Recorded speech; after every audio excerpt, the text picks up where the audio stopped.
Доброе утро! Начинайте новый рабочий день вместе с «Утро Якутии». Просыпайтесь вместе с нами на телеканалах «Якутия-24» и НВК «Саха». Новый день с вами встречаем мы, Полина Долинская и Павел Танин. И вот о чем сегодня мы вам расскажем. 1000 спасенных жизней. Первый год работы отмечает Республиканский кардиососудистый центр. Его открытие позволило обеспечить качественной медпомощью даже больных с самыми тяжелыми патологиями. Мирнинский театр – один из самых молодых профессиональных театров Якутии. Сегодня в репертуаре более 50 спектаклей, постановки как классических, так и современных пьес. Подробнее о работе театра расскажем в нашем эфире. А креатив якутян оценили в Москве. В столице открылась выставка «Косплей» в далекой галактике. А российские экстремалы установили мировой рекорд, разрушив 143 предмета за 1 час. Обо всем этом мы поговорим в течение нашего эфира. Мы напоминаем, что работаем в прямом эфире. Вы всегда можете быть с нами на прямой связи. Также на своих экранах вы видите QR-код. Переходите по нему и подписывайтесь на наш телеграм-канал «Утро Якутии». Узнавайте последние актуальные новости, делитесь, предлагайте свои новости и события для следующих интересных сюжетов. А прямо сейчас мы узнаем, какая же погода за окном. По данным, на 6 часов утра температура воздуха в центральных районах составила -5, 1 градус. В Заречной группе -2, +1. В Южных Валдане 0 градусов, в Нерюнгри 1 градус тепла, в Вилюйской группе от 2 до 4 ниже 0, в Нижнеленских от 4 до 7 мороза, в Западных -4, +2 градуса. В Колымо-Индигирской группе Улусов -17 в Чехурдахе в это утро и +2 в Уснере. В Янских -8, -12, а на северо-западе от 7 до 9 градусов мороза. В городе Якутске температура воздуха на 6 часов утра составила 0 градусов. Атмосферное давление 743 миллиметра ртутного столба. Ветер северо-западный дует со скоростью 2 метра в секунду. В течение дня синоптики обещают, что будет преимущественно без осадков. Ветер северо-западный подует с порывами от 5 до 10 метров в секунду, а днем столбик термометра зафиксирует температуру воздуха на отметке 8-10 градусов со знаком плюс. Ну а текущая неделя с 1 по 7 мая отмечается под эгидой недели сохранения здоровья легких. По оценкам Всемирной организации здравоохранения, в настоящее время от болезней легких в мире страдает более 210 миллионов человек. И наша постоянная рубрика «Мой доктор» предлагает простые рекомендации для сохранения здоровья легких.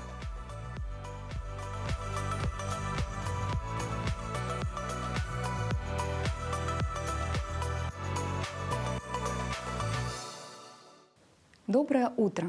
Жизнь всего человеческого тела и каждой его клетки зависит от наличия кислорода. Сегодня расскажу о факторах, препятствующих работе легких. Первый фактор – это курение. Всего за год в легких курильщика попадает около килограмма табачных смол, которые разрушают альвеолы и сужают бронхи.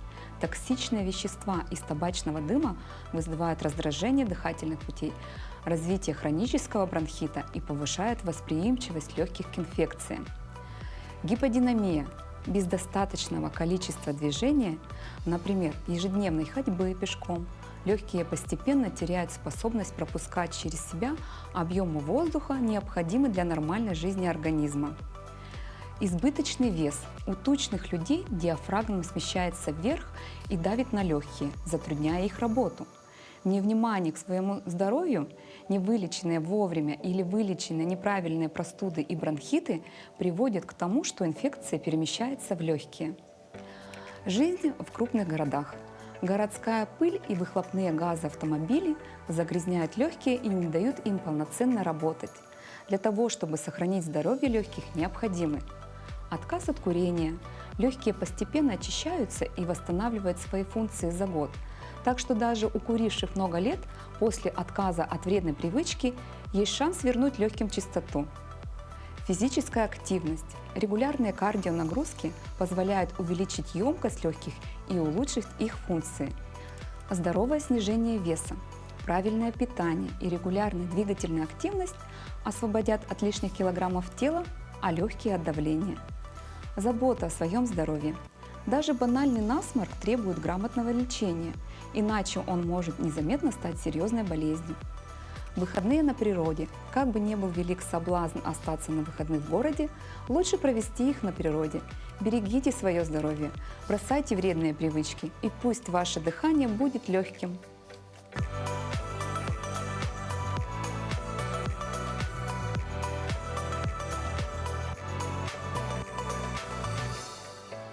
Республиканский кардиососудистый центр отмечает первый год работы. Высокотехнологичный центр отвечает всем современным требованиям. Его открытие позволило качественную помощь обеспечить даже больных самыми тяжелыми патологиями. Более подробно об этом мы поговорим с нашим первым гостем. В гостях у нас Киндюл Иванович Иванов, директор кардиососудистого центра Республиканской больницы номер 1 Национального центра медицины. Доброе утро. Доброе утро. Киндюл Иванович, открытие центра позволило, в принципе, оказывать квалифицированную помощь именно по вопросам сердечно-сосудистых заболеваний людям, не покидая пределы республики. Удалось за это время, то есть вот год центр работает, как-то, может быть, снизить показатели смертности или даже заболеваемости по этому направлению? За год работы нашего кардиососудистого центра, Национального центра медицины, нам удалось действительно снизить смертность, преждевременную смертность населения от болезней системы кровообращения. Статистика показывает, что у нас снижение произошло на почти 10%. Для небольшой республики, для малокомпактного населения это очень большие цифры, я считаю. Если так на человеческий язык перевести, то можно сказать, что мы сохранили, спасли тысячи жизней, и при этом есть термин количество спасенных жизней от преждевременной смерти. Это можно посчитать на уровне 400-500 человек мы сохранили жизнь за этот период от болезни системы кровообращения. Это действительно очень хорошие показатели только за первый год работы. И тем более, что работа центра, она еще задала такой высокий стандарт по вопросам маршрутизации. То есть от момента первого обращения пациента до момента оказания ему срочной помощи. Вот расскажите, насколько оперативно на сегодняшний день ставится диагноз и оказывается необходимая помощь? Я хотел бы сказать, что каждый день к нам обращается порядка 30 пациентов, только по профилю кардиология и неврология.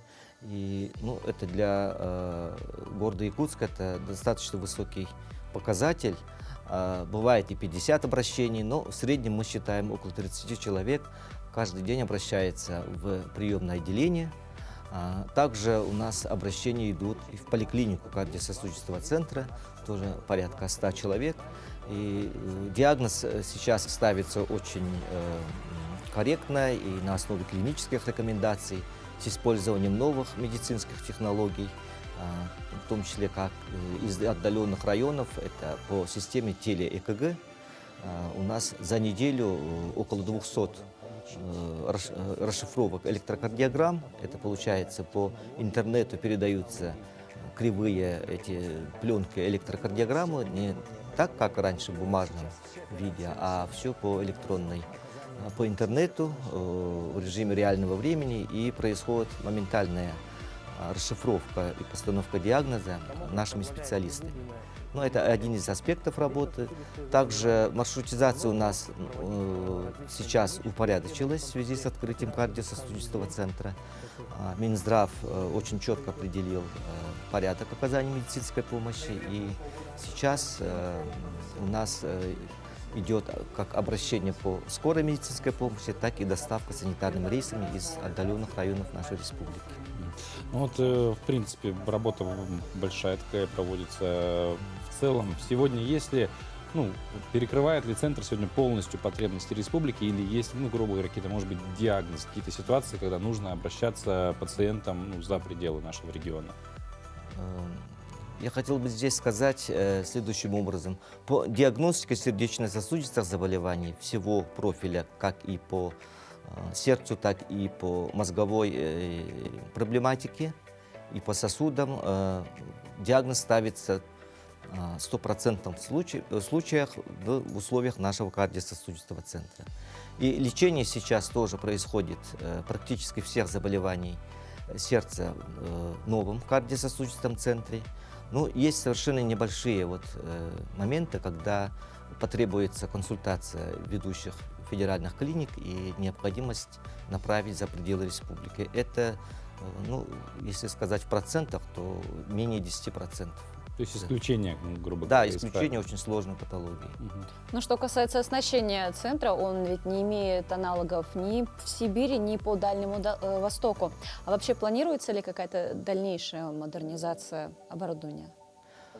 Ну, наш центр оснащен и обеспечен медицинским оборудованием, расходными материалами экспертного класса. Это самый высочайший уровень оснащения кардиологических центров по стране, да и в мире, можно сказать. Сейчас особой вот потребности обновить оборудование, естественно, нет, но в процессе работы мы постепенно будем делать так называемый апгрейд программного обеспечения оборудования, закуп новых совершенно технологий, которые будут возникать и внедряться в жизнь, ну, в процессе, вот, как говорится, научно-технического прогресса. в медицине. Ну, еще такой немаловажный момент, конечно, ну, мы говорим про достаточно важную такую, да, сферу, именно сердечно-сосудистая. Всегда лучше, чем лечить, это, конечно же, профилактика. Ваши рекомендации, как вот и сердце свое, и понятно, что есть какие-то врожденные патологии и так далее, но тем не менее можно и в течение жизни все вот эти и сосуды, и сердце свое немножко подсадить, что называется. Это рекомендации ваши как врача, как сердце, сосуды свои сохранить.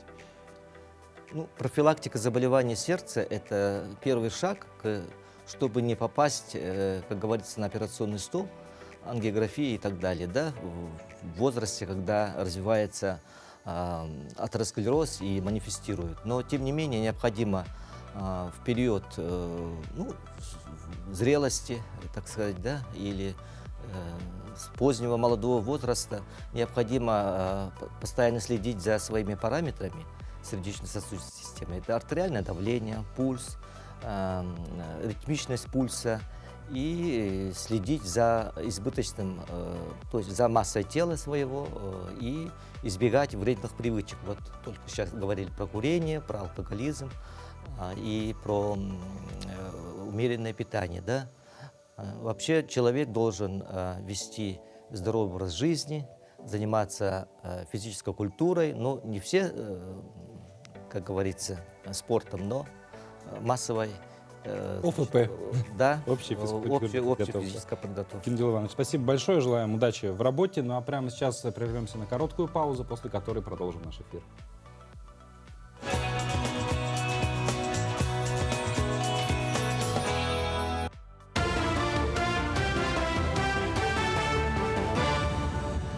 Коллеги, доброе утро. Доброе утро, Якутия. Далее предлагаем блок новостей.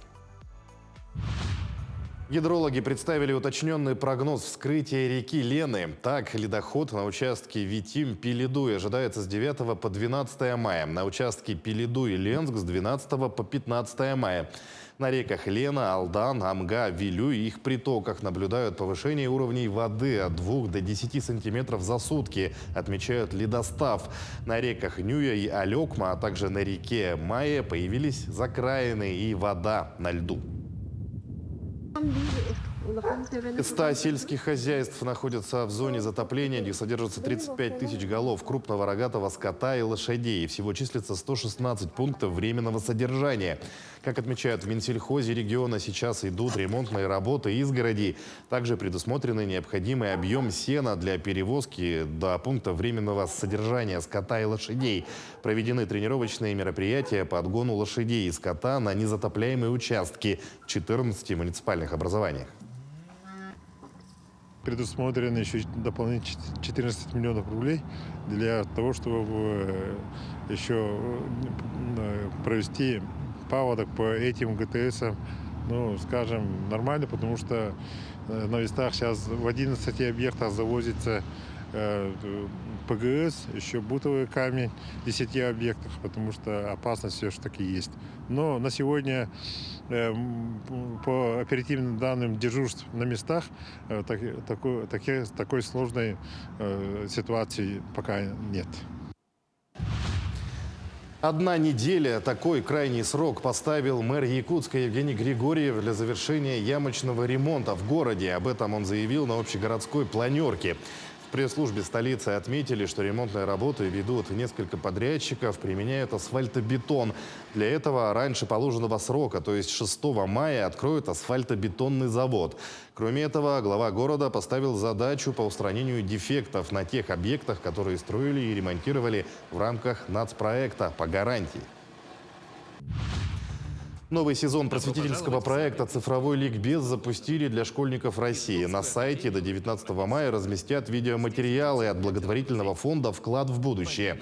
Так, в формате коротких мультфильмов подготовили материалы по темам «Цифровой баланс», «Авторское право», «Цифровой этикет», «Права потребителей» и «Электронные деньги». Ролики позволят обучающимся повысить уровень цифровой и финансовой грамотности, расскажут о кибербезопасности, правилах поведения в сети и основных принципах безопасности пользования интернетом. Цифровой ликбез был запущен в прошлом году, и к нему уже присоединились практически все регионы страны. Управление ЗАГС Якутии озвучило популярные и редкие имена, которые родители давали новорожденным в первом квартале года. Среди девочек самым распространенным женским именем остается София. За прошедшие месяцы так назвали 51 девочку. Далее следуют имена Алиса, Ева, Мия, Амелия, Милана и Виктория. Чаще всего мальчиков в Якутии называли именами Тимур, Лев, Александр и Дмитрий. Кроме того, в список востребованных имен вошли Кирилл, Дамир, Максим, Эркин, Эрсан, Марк, Артем, Михаил, Давид, Амир и Данил. Киберспортивная команда «Хату eSports» из Якутии прошла в финальный этап чемпионата России по компьютерному спорту. Отборочные соревнования для участия в финале завершились накануне. В основном этапе приняли участие 70 команд со всей России. В команде «Хату eSports» сыграли Нюргун Авакумов, Дмитрий Кондратьев, Александр Корнилов, Никита Прохоров, Эрхан Багананов под руководством тренера Юрия Манджиева. Финальный этап пройдет 20 и 21 мая в Уфе. В соревнованиях будут представлены 4 сильнейших команды страны. Призовой фонд дисциплины CSGO – 1,5 миллиона рублей.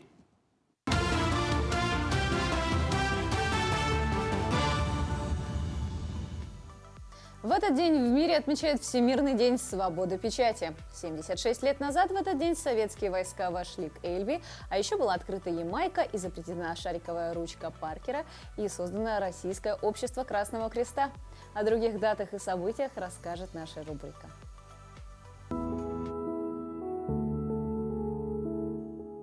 Начиная с 1994 года в разных странах 3 мая отмечается День Солнца. Солнце – ближайшая к Земле звезда. Эта звезда Проксима из системы Альфа-Центавра находится на расстоянии более 4 световых лет от Солнца. Сегодня, 3 мая, отмечается Всемирный день свободы печати. Сегодня, 3 мая, запатентована первая письменная ручка Паркер. В 1905 году компания разработала и запатентовала кнопочную систему заправки – первую письменную ручку с механической системой набора чернил. Это позволило значительно повысить удобство пользования перьевой ручкой. До этого момента чернила в ручку заливались пипеткой. Ежегодно 3 мая в России отмечается День кондитера. Он специализируется на приготовлении разных видов теста и блюд на его основе, выпечки, кремов и десертов, то есть всего того, что мы так любим употреблять в пищу за чашечкой чая и кофе. Сегодня именины отмечают Александр, Гавриил, Григорий, Николай и Федор. А между тем, креатив якутян оценили в Москве. В столице открылась выставка косплеев в далекой-далекой галактике. Посвящена она героям знаменитой киновселенной «Звездные войны». Все экспонаты были сделаны ребятами из Якутии. Их специально пригласили организаторы выставки. С плодами их работы познакомился Максим Кардозу. Как в сказке. Такие эмоции испытывает любой, кто попадает на выставку косплей в далекой-далекой галактике. Посетители окунаются в волшебный мир «Звездных войн» с джедаями, разумными роботами и монстрами. Больше 200 экспонатов, воссозданные из фильма сцены. Территория в 1000 квадратных метров. От всего увиденного захватывает дух. Очень нравится, очень вообще интересно, как я узнал в официальной группе ВДНХ, так все соответствует, эмоции переполняют, не зря купил билет, очень нравится. Впечатления такие, что ты находишься в фильме. Детальность проработки всех вот элементов очень хорошо. Я был на многих фестивалях за последние года, но вот столько качественных стендов я, наверное, нигде не видел. Все это работа якутских ребят. Команда Аяла Федорова больше полугода трудилась над этой экспозицией. В Якутске он собрал костяк из 25 человек и привез в Москву. Ну, у меня есть основная команда, вот они точно все приехали. И набирал дополнительную команду для сложных скульптурных художественных работ. Потому что такой масштаб с такой маленькой моей командой, это было невозможно. Поэтому мы начали искать знакомых, кто учился в художественном. Начали проверять. Я проверял у себя в мастерской в Якутске. Мы долго искали художника, и наша задача была найти фаната. Фаната у нас найти получилось. Собственно говоря, выбор был очевиден. Работа была долгая. Она началась больше года назад. И тот результат, который у нас есть, он не может не радовать. Восторгает все. Начиная от элементов брони, заканчивая крупномасштабными экспозициями и большими экспонатами. Выставка будет работать до конца года, и любой желающий сможет посмотреть на работу якутских мастеров в 21-м павильоне ВДНХ. Максим Кардозу, Виктор Олесов, Москва. Это действительно очень интересно и красиво, но я надеюсь, что в следующем году будет такая же выставка, но уже посвященная киновселенной Гарри Поттера. Ну или как минимум ребята после завершения выставки в Москве вернутся на родину со всем этим, чтобы показать, да. Но я гостям и на самом жителям деле Якутии. такой, может быть, сейчас уже не такой заядлый, как раньше, но фанат киновселенной «Звездные войны», особенно классическая трилогия, трилогия приквелов. В общем, все до того момента, пока автор этой всей киновселенной одной известной кинокомпании или студии, уже правильно будет говорить, не продал права, и там не началось, что началось, собственно. Вот, поэтому, хотелось бы на это то есть очень ты бы пошел? Я бы пошел, обязательно, может быть, остался бы там, спрятался бы и еще бы несколько дней бы там провел. Замечательно. Но мне кажется, что даже, хотя это относится уже к концу 20 века, это все-таки искусство. А искусство пропадать не должно. И точно так же решили мастерицы из Ашхабада, которая создает ковры из овечьей шерсти по древней традиции предков. Раньше кошмы широко использовались в быту. Ими обтягивали кибитки, юрты, а также стелили на пол. Кроме этого, ковер может служить в качестве накидки для верблюдов и лошадей. Предназначение каждой кошмы можно узнать по ее узорам. Также ковер обладает согревающим эффектом и препятствует проникновению в дом опасных насекомых. А кошмы из шерсти ягнят используют в лечебных целях. Производство ковра из войлока кашмы началось в Туркменистане в глубокой древности и продолжается до сих пор. Мастерицы из Ашхабада показали, как они делают изделия своими руками. Здесь можно увидеть процесс производства ковра, стрижку овец, окрашивание шерсти натуральными красителями, ее прочесывание, украшение и разглаживание ковра. Мастерица Майя Газель Нурыева с 8 лет помогала своей маме изготавливать кашму. Она занимается этим делом до сих пор и передает свои знания молодежи. У женщины 10 детей, 29 внуков и 8 правнуков. Я с детства увлекалась этим, можно сказать, искусством. И по сей день получаю удовольствие от изготовления кашмы. Тем более мои внучата рядом, и с ними не соскучишься. Я хочу передать весь свой накопленный опыт своим дочерям и внукам, чтобы это искусство не пропадало. Плести кашму очень интересно. Мы плетем ее дружно со всеми соседями. Раньше кашмы широко использовались в быту. Ими обтягивали кибитки, юрты, а также стелили на пол. Кроме этого, ковер может служить в качестве накидки для верблюдов и лошадей. Предназначение каждой кашмы можно узнать по ее узору. Также ковер обладает согревающим эффектом и препятствует проникновению в дом опасных насекомых, а кашмы и шерсти ягнят используют в лечебных целях. Овечья шерсть полезна для здоровья человека, поэтому наши бабушки и плели национальный войлочный ковер именно из него. Именно труд мастериц сделал кашму настоящим произведением искусства и национальной гордостью страны. Молодцы мастерицы, тоже время зря не теряют, и еще, можно сказать, даже нематериальное наследие передают дальше юным подрастающим Это девушкам. говоря про технику изготовления, потому что действительно это же из давних времен идут эти технологии, работа с шерстью, изготовление самого ковра. Я буду называть ковер. Простите меня, но я буду говорить так. Двигаемся далее. Российские экстремалы Сергей Агаджанян и Сергей Чуприна установили мировой рекорд мира по сценическому экстриму, разрушив 143 предмета за 1 час в Кисловодске. На этих кадрах силачи гнут арматуру, сковороды, а также надувают до разрыва грелки. Мы давно занимаемся этими номерами, трюками, буксировками в том числе.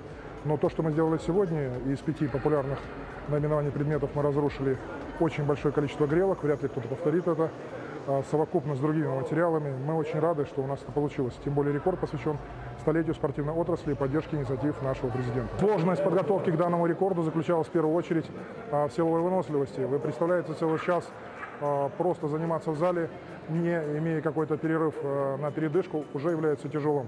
А разрушать предметы с различной нагрузкой на разные группы мышц неимоверно тяжело, потому что грелка, когда вы ее дуете, имеет определенные усилия.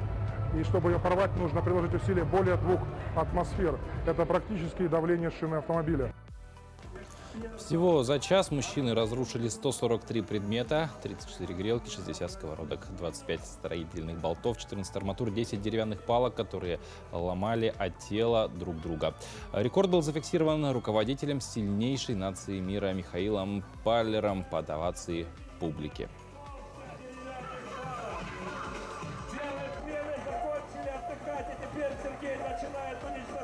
Ты знаешь, когда я в гневе, я тоже своего рода экстремал, особенно со сковородками. Я вот помню, что мне домой новую сковородку надо купить, и как-то грустно становится от этих картинок. Но в целом, действительно, есть вот эта правда в словах, что при оказании давления на такие предметы разные группы мышц работают, то есть заменяют в какой-то степени, понятно, с различной подготовкой. Нельзя сейчас сразу пойти, а вместо спортзала я пойду и надую грелку. Такое не получится, это во вред будет.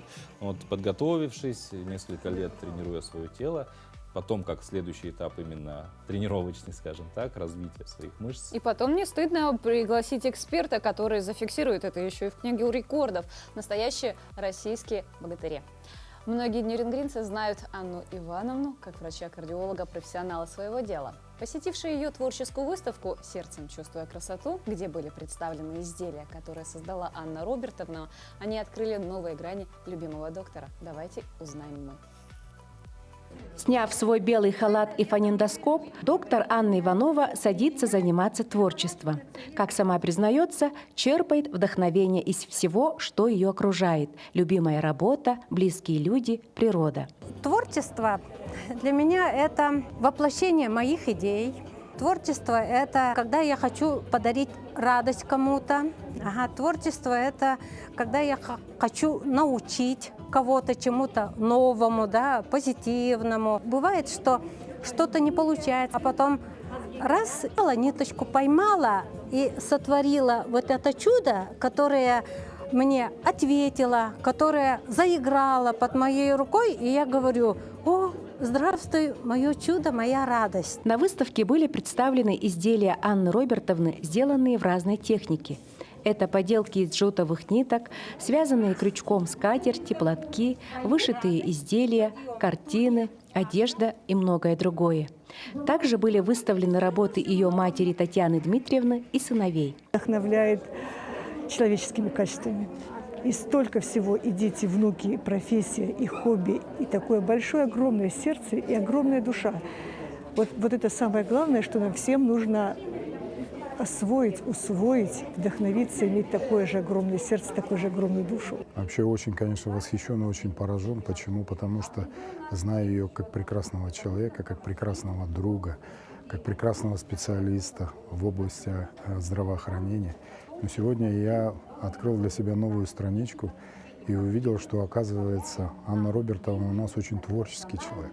Такой шикарной выставки давно в городе Нерюнгри не было. Я восхищена этим человеком. Чем больше, наверное, открытого сердца, значит, очень много творчества в душе человека. Анна Робертовна просто супер женщина. Я ей постоянно восхищаюсь и горжусь, что она есть в моем общении. О сердце все или почти все знает Анна Робертовна Иванова, отличник здравоохранения, кардиолог высшей квалификационной категории, профессионал, посвятивший свою жизнь лечению пациентов с сердечно-сосудистой патологией. Но что чувствует ее сердце, могли понять все, кто посетил ее творческую выставку и посмотрел ею выполненные работы. Тамара Игнатьева, Вадим Барашков, Нерингри. Психологи утверждают, что, желая привлечь какие-либо изменения в свою жизнь, необходимо начинать с самого себя и в первую очередь с окружающего пространства.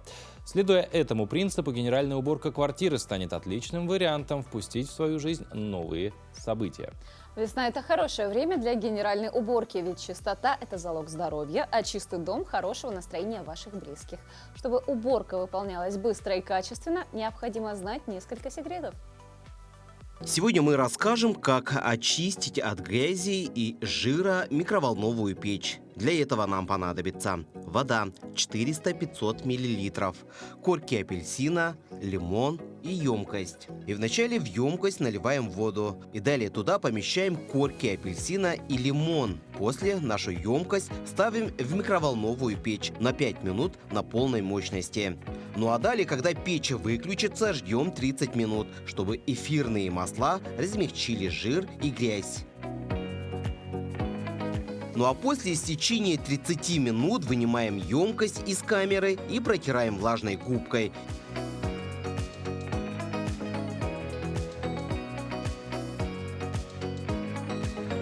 Теперь камера микроволновой печи не только чистая, но и имеет приятный запах. Вы, наверное, могли заметить, что мы не применяли никаких химических растворителей и других жидкостей.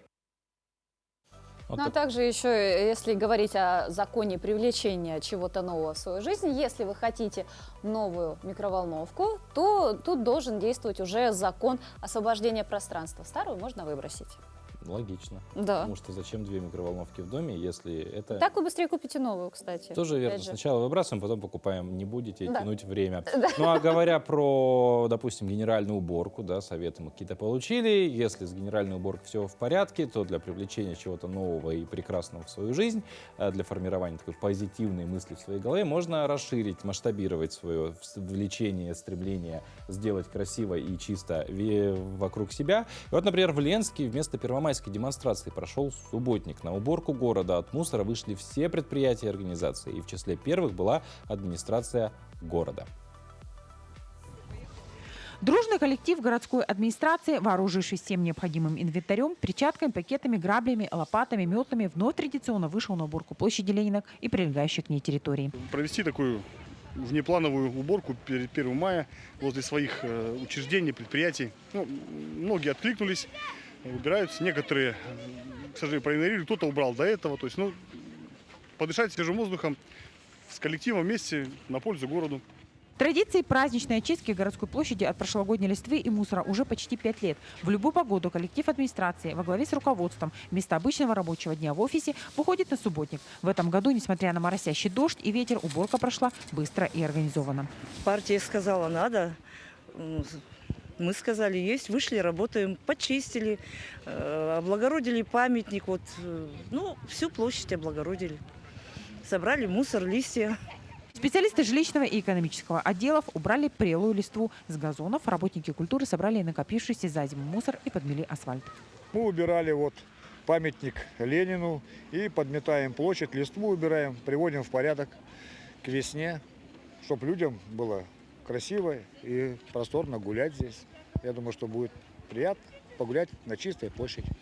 После прибывания трудового десанта место отдыха ленчан заметно преобразилось. Прибирающие заметили, что мусора в этом году стало гораздо меньше.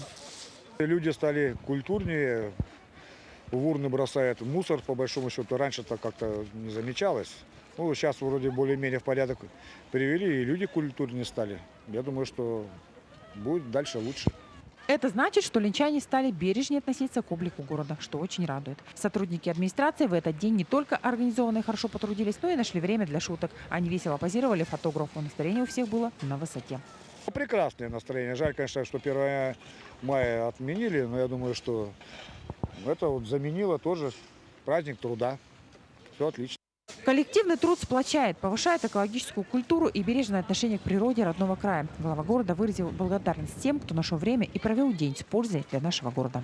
Светлана Балеева, Виталий Андреев, Ленск. Ну и продолжая тему субботников, в Якутске с 29 апреля по 1 мая прошел общегородской субботник. В нем приняли участие республиканские ведомства, различные организации и волонтеры, которые не остаются в стороне. У нас в гостях в студии Анна Мухаметова, победитель номинации «Волонтер года» республиканской премии «Доброволец Якутии». Доброе утро. Здравствуйте, доброе утро. Анна, ну вообще вы, насколько мы знаем, в нескольких волонтерских движениях состоите, то есть не только какого-то, обычно же волонтер по какому-то направлению, вы в принципе, такая многогранная. А как вообще давно волонтерством занимаетесь? Почему? Что вас привлекло в этой деятельности? Ну, в волонтерстве я 3 года. И меня пригласили, получается, на мероприятие. Потом еще раз пригласили. И как бы так затянуло. Потом туда. И в нескольких организациях давай вот там участвовать, давай вот там поучаствуем. Получается, что даже разнообразие, это очень даже интересно. Чтобы как бы не в одном направлении. А кто вы по профессии? Я товаровед-эксперт. То есть, и технолог швейного производства. Замечательно. Но при этом вы участвовали во многих таких благотворительных акциях, то есть кроме субботников, в которых вы активно принимали участие, вы еще и сотрудничаете с медиками, с которыми проводили по районам просветительские какие-то акции. Вот как помощь людям сильно повлияла на вашу жизнь? Да, я, вот знаете, немного как бы открытие, раскрыла себя, да, можно сказать так. Это очень помогает, волонтерство. Получается, приносить пользу людям, да. То же самое, просто чувствуешь, что ты нужна, да, людям. Когда вот приносишь пользу, они радуются, улыбаются, говорят спасибо. И это самая лучшая благодарность волонтеру. Как-то вот на вас, как на человеке, да, ну не как там личностно, может быть, даже там, физиологически, как-то что-то вам это дает, то есть всегда в тонусе, может быть, находитесь. Да, вот иногда бывает, что даже вот когда в гуманитарном, например, да, направлении вот грузы готовим гуманитарные, бывает, что иногда задерживаемся допоздна, и как бы устаешь, но это такая приятная усталость, можно сказать, такая, не физическая даже. Совсем не так давно, в марте этого года, вы ездили в Синский район, то есть Хангаласского улуса, и помогали пенсионерам, людям, которым нужна помощь, многодетным семьям в уборке снега. Вот расскажите более подробнее об этом. Да, вот мы, получается, в выходные на 2 дня уехали с ребятами, полный автобус у нас был, и там с разных направлений были волонтеры Победы, волонтеры-медики, Красный Крест был, все вот актив, получается, да. Мы собрались, поехали, убрали, получается, снег убирали, да. Некоторые ребята пошли в доме, прибрались, другие мальчики пошли дрова колоть, и было очень интересно и весело. Потом мы концерт дали вечером населению, и спели, и викторину устроили там. Потом на следующий день мы поехали в Синск, и там встретились с другими ребятами, тоже со студентами. И потом в конце, после обеда, мы поехали все на Ленские столбы. Это было вообще замечательно, это было круто. Вечером обратно домой вообще было. Очень насыщенная программа, а люди в целом, вот, которым помощь оказывается, как на нее реагируют, может быть, не обязательно, может быть, даже те, кому помощь оказывается, люди со стороны, как на это реагируют. Если, то есть, я думаю, если лет 20 назад, 25 говорили бы мы о волонтерстве, но все равно на них как так посматривали волонтеры, что зачем они просто так вот что-то делают. Сегодня поменялось отношение да, людей. Немножко меняется, кстати, отношение, потому что люди видят, что люди помогают, да, им помогают. Потом вот на меня некоторые выходят, да, люди прямо говорят, что нужна помощь там, да. Нужно того человека встретить, например, да, тому-то помочь. Уже несколько обращений было ко мне лично, да, вот, и я старалась помочь, найти людей, своих друзей сразу. Давайте мне помогите, мне нужна помощь. И это будет очень даже интересно. Вот я по первой помощи, да, вот от Российского Красного Креста, от регионального нашего отделения, мы показываем, ходим по школам, колледжам и на предприятия первую помощь. И вот я думаю, что сейчас в такое, да, нелегкое время, мне кажется, каждый должен знать, да, как оказать первую помощь пострадавшим. Но это нужно в любые времена. Да. Анна, что касается вашей номинации, вы победитель номинации «Волонтер года», вот республиканской премии. Это большая честь для вас. Какие обязанности, обязательства на вас накладывает вот такая награда? Ну, конечно, мне было приятно, но я считаю, что у нас очень много людей, которые занимаются волонтерством. Конечно, это сильно не афишируется, да, сейчас. Но я думаю, что это надо, наоборот, афишировать, это надо показывать, да, что есть такие люди, да, бескорыстные, которые помогают людям. И думаю, что это очень даже хорошо помогает. Это вообще внутренне помогает раскрыть человека и, ну, делать добро вокруг, как бы, да. Вот такое, я так думаю, по крайней мере. А что поразило вас в работе волонтером? В работе волонтером? Ну, так как у меня просто сейчас времени больше, да, в стечении жизненных обстоятельств, можно сказать так, из-за этого я более такой активный человек сейчас в волонтерстве. И мне вот чисто вот семейно. То, что вот семья меня тоже поддерживает, говорит, молодец, если тебе это нравится, пожалуйста, работай. Ну, поддержка семьи — это всегда, да, наверное, это один из ключевых. самое главное, да, чтобы семья поддерживала человека, конечно, волонтера. Ну вот опять же, возвращаясь к тому, что вы в разных направлениях, да, волонтерской деятельности, в принципе, вы организуете свою, как на все хватает времени? Ну, там я стараюсь подстраиваться, потому что если даже где-то одинаковое, да, идет, ну, конечно, ну, на одно я не могу разорваться, конечно. Ну, стараюсь там, где поважнее, конечно.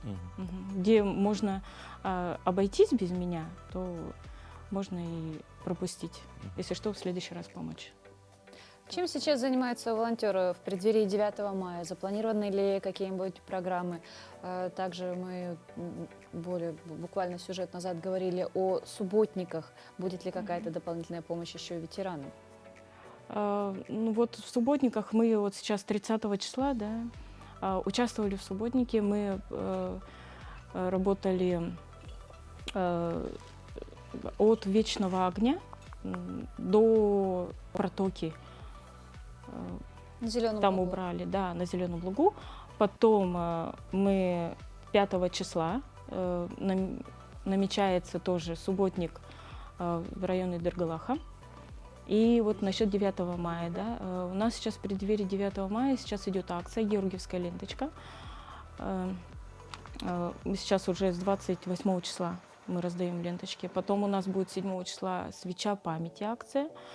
И еще хотим адресное поздравление ветеранов и поем двором. Ну, у нас вот такие вот сейчас акции, это как от волонтеров Победы. Ну, из года в год они считаются одними уже из любимых акций, которые проводятся. За время работы вашего волонтерства вы нашли много единомышленников. И вот в наше время что такое быть хорошим волонтером? Какими качествами обладает? Какими качествами? Это должно быть человек бескорыстный, добрый, отзывчивый. Всегда приходит на помощь, всегда готов помочь и нуждающимся, конечно, которые сейчас оказались, ну, если вдруг оказались в беде, да.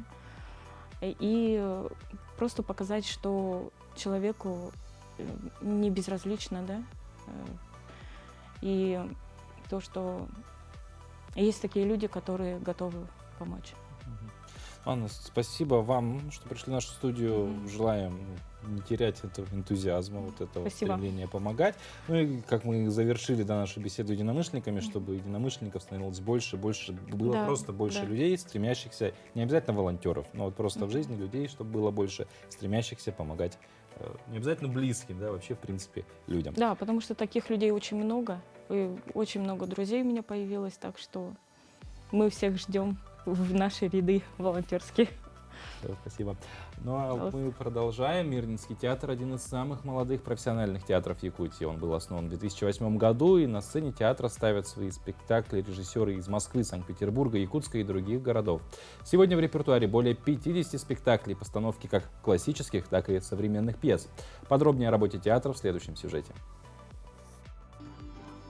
Волшебный мир театра наполнен удивительными эмоциями. Чарующая атмосфера создает ощущение волшебства.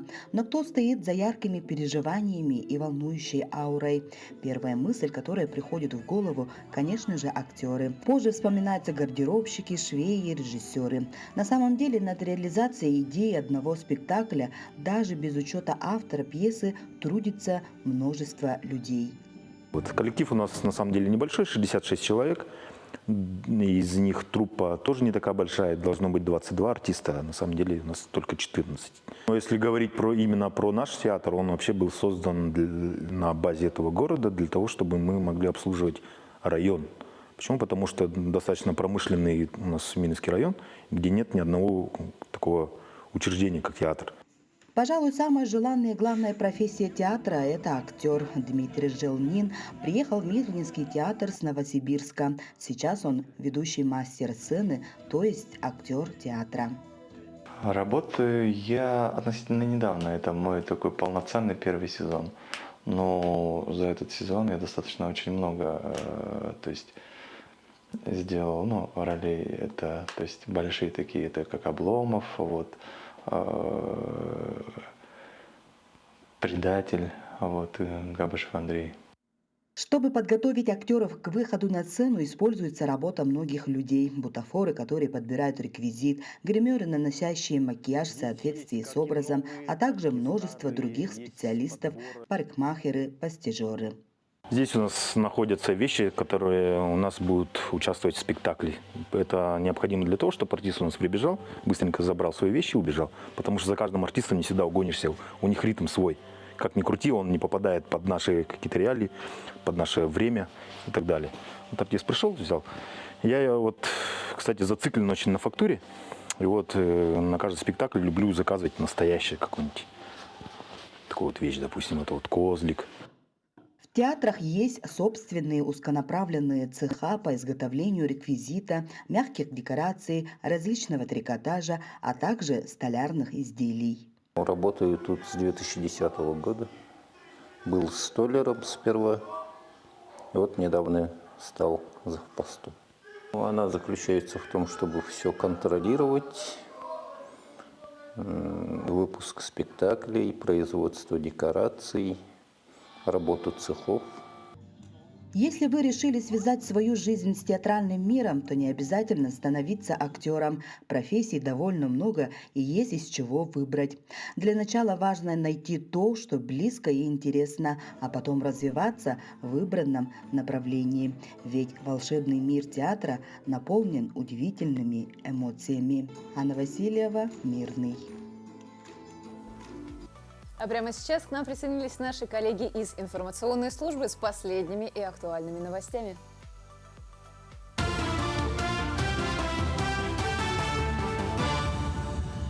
Доброе утро, Якутия. Предлагаем блок новостей. Более 15 тысяч жителей арктических районов Якутии, включая детей, осмотрели врачи мобильных бригад. Специалисты посетили все 89 труднодоступных населенных пунктов, 13 арктических улусов. Проект был запущен в феврале текущего года по инициативе главы Айцена Николаева. Всего сформировали 6 многопрофильных бригад, в состав которых вошли различные специалисты. Кардиологи, неврологи, офтальмологи, врачи ультразвуковой диагностики, травматологи, эндокринологи, урологи и другие. Отдельными специалистами узкого профиля по необходимости выполнены малые оперативные вмешательства и оказана неотложная помощь. За последние сутки в Якутске откачано более 8 тысяч кубических метров талых вод. Ежедневно по городу в работе занято свыше 130 мотопомп и более 80 электронасосов. Откачка идет в круглосуточном режиме. В этом году сильно ощущается нехватка ассенизаторских машин. На данный момент коммунальные службы привлекли более 60 фекалок. Особенно в этом году пострадал аварийный жилой фонд Якутска. Подъезды двухэтажных деревянных домов, квартиры первых этажей местами были затоплены на 30-40 сантиметров. На сегодняшний день, можно сказать, ситуация стабилизировалась. Если у нас на вчерашний день, на 1 мая, было более 10 подтопленных домов, то на сегодня, на 2 мая, у нас подтопленных домов нету. Но остается вода в подъездах, да? Она туда все равно постепенно поступает. Но управляющие компании и управы продолжают откачку и держат на контроле все дома. Сильные идеи для нового времени в Якутии проводит 3-й ежегодный форум. Цель мероприятия – поиск и поддержка реализации уникальных проектов, предложенных активными гражданами. Всего на форуме предусмотрено 6 направлений для инициатив: социальное, технологическое, кадровое, экологическое, а также предпринимательство и цифровые сервисы. На сегодняшний день подано более 11 тысяч проектных решений по всем направлениям, не только из Якутии, но и других регионов. Отметим, что принято решение о продлении сроков подачи заявок до 21 мая.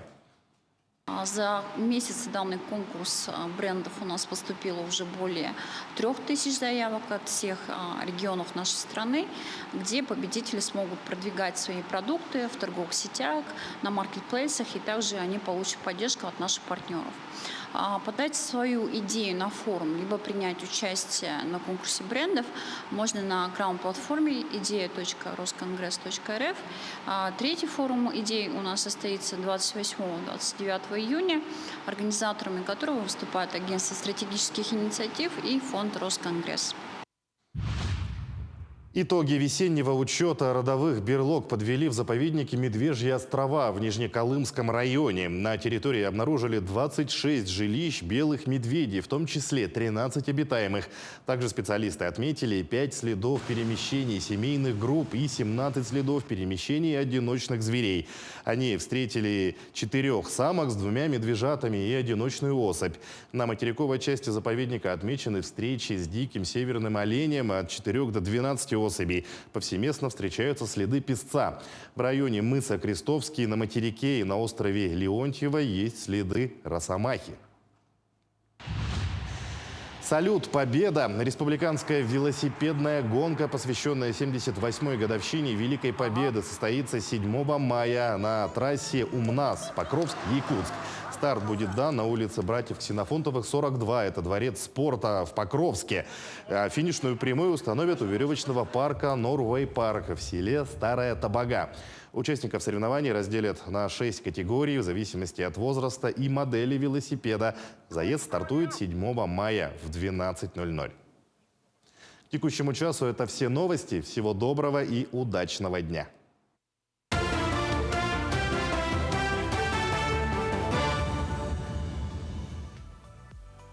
Ну и в конце программы предлагаем вам посмотреть на лихого скейтера, который обнаружен в центре Петербурга. На этих кадрах видно, что бульдог умело встает на секит и мастерски, можно сказать, скользит по площади. Желаем, чтобы ваша рабочая неделя также пронеслась быстро и продуктивно. Не, ну, кстати, так на скейте я кататься умею. А нет. Вот так уже не умеешь, да? Вот так уже не умею. Вот рядом бежать могу, а запрыгнуть уже вряд ли. У него получается хоть и ненадолго, но мне кажется, на самом деле сложно все-таки на скейте кататься. А он молодец. Кстати, ты смотри, в каком месте он все это делает. Это же Дворцовая площадь. Это самое место, где аниматоры ходят в костюмах царей, за деньги с тобой фотографируются. То есть, возможно, это просто аниматор?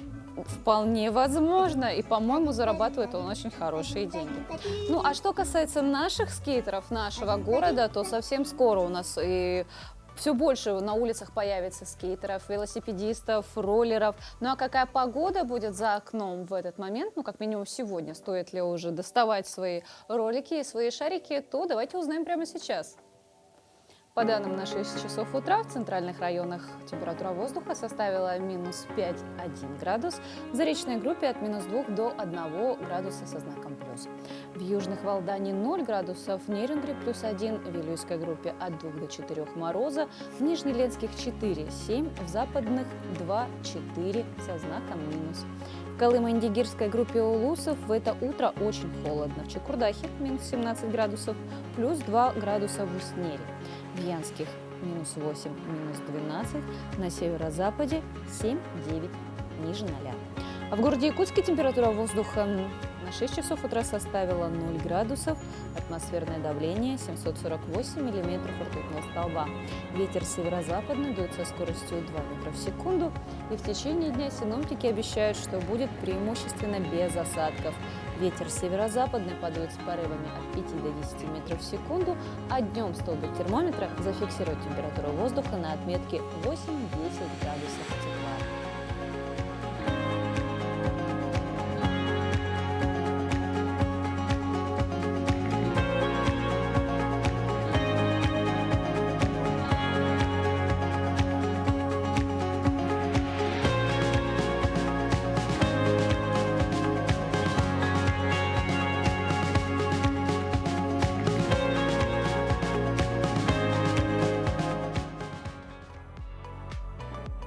На улице я стою и понимаю, что никогда в жизни я бы не подумал, что 2 мая я буду стоять, ну, вчера было 2 мая, Да. я буду стоять на улице и видеть снег. Почему ты удивляешься? Мы живем в Якутии. По-моему, для 2 мая это очень даже логично и типично.